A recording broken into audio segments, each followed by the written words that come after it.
আজকে কুরবানি সম্পর্কে আজ আলোচনা। কুরবানি কি তারিফ, কুরবানির সংজ্ঞা কি, কুরবানির সংজ্ঞা কি, কুরবানি কাকে বলে। কুরবানি এক মালি ইবাদত হ্যাঁ, কুরবানি এটা একটা সম্পদের ইবাদত। হ্যাঁ, সম্পদ, টাকা পয়সা, ধন দৌলতের দ্বারা যে ইবাদত করা হয় তাকে বলা হয় মালি ইবাদত। जो गनी पर वाजिब है, যেটা বড় লোকের উপরে ওয়াজিব। কুরবানি বড় लोग যারা মালদার ব্যক্তি তাদের প্রতি वाजिब। खास जानवर को खास दिन में अल्लाह के लिए सवाब की नियत से जबा करना कुर्बानी है। निर्दिष्ट दिने निर्दिष्ट जानवर, निर्दिष्ट पशु আল্লাহ পাকের জন্য নেকির উদ্দেশ্যে জবে করার নাম হচ্ছে কুরবানি। তাহলে কুরবানি কাকে বলে? কুরবানি হচ্ছে নির্দিষ্ট দিনে নির্দিষ্ট কোনো প্রাণী, চতুষ্পদ প্রাণী যেগুলো হালাল প্রাণী, সেই হালাল প্রাণীকে আল্লাহ পাককে সন্তুষ্ট করার উদ্দেশ্যে সওয়াবের নিয়াতে কুরবানি করা হচ্ছে ওয়াজিব। আর এটা কাদের প্রতি ওয়াজিব? মুসলমান। কোন মুসলমান? যে মুসলমান মুকিম, স্থায়ী মুসলমান এবং মালিকে নেসাব, আজাদ মানে স্বাধীন, ওই মুসলমান যে স্থায়ী বাসিন্দা, মালিকে নেসাব এবং আজাদ মানে স্বাধীন। কোনো গোলামের প্রতি কোরবানি ওয়াজিব নয়, স্বাধীন ব্যক্তির প্রতি কোরবানি ওয়াজিব।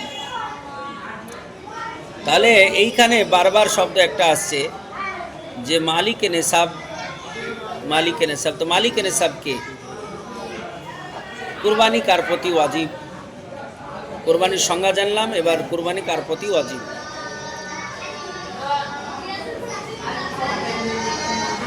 जिस तरह कुर्बानी मर्द पर वाजिब है, इसी तरह औरत पर भी वाजिब है। कुर्बानी যেমন পুরুষের উপরে ওয়াজিব তেমন মহিলার প্রতিও ওয়াজিব। অনেকে বলে যে বাড়িতে গার্জেন দিলেই কুরবানি হয়ে গেল, তা নয়। কুরবানি যদি একটা বাড়িতে স্বামী স্ত্রী দুজনই মালিকে নেসাব হয়, সম্পদশালী হয়, তাহলে দুজনের প্রতি কুরবানি হচ্ছে ওয়াজিব। মালিকে নেসাব, মালিকে নেসাব কাকে বলা হয়? মালিকে নেসাব বলা হয় যে ঈদের দিন তার প্রয়োজনীয় সমস্ত খরচ বাদ দিয়ে, ধার দেনা যেগুলো আছে সেগুলো সব কিছু বাদ দিয়ে সেই ব্যক্তির কাছে যদি এতটা মাল থাকে, কতটা বলা হয়েছে? 200 দিরহাম। 200 দিরহাম যদি কারো কাছে থাকে, বা 52.5 ভরি যদি কারো কাছে চাঁদি থাকে, 52.5 ভরি চাঁদির কেউ যদি মালিক হয়, বা 7.5 তোলা সোনার কেউ মালিক হয়, তাহলে তার প্রতি কুরবানি ওয়াজিব। ফতোয়ায়ে ফাইজুর রসুলে 2য় খণ্ডে এটাও বলা হয়েছে যদি কোনো ব্যক্তির নামে 1 বিঘা জমি থাকে তাহলেও তার প্রতি কোরবানি ওয়াজিব। ফতোয়া ফাইজুর রসুল এটাও বলা হয়েছে যদি কোনো ব্যক্তির সমস্ত খরচ বাদ দিয়ে 5,000 টাকা থাকে তার প্রতিও কোরবানি ওয়াজিব। তাহলে কোরবানি কাদের প্রতি ওয়াজিব আমরা বুঝতে পারলাম। আর কোরবানির পশু সেটা গরু, ছাগল, ভেড়া, দুম্বা, উট এগুলো হতে পারে। গরু 2 বছরের কম হলে হবে না, ছাগল 1 বছরে 1 দিন কম হলে হবে না, উট 5 বছরের কম হলে হবে না, ভেড়া যদি 6 মাস 7 মাস হয়, 1 বছর মতো হয়, তাহলেও তার কোরবানি দেওয়া জায়েজ আছে।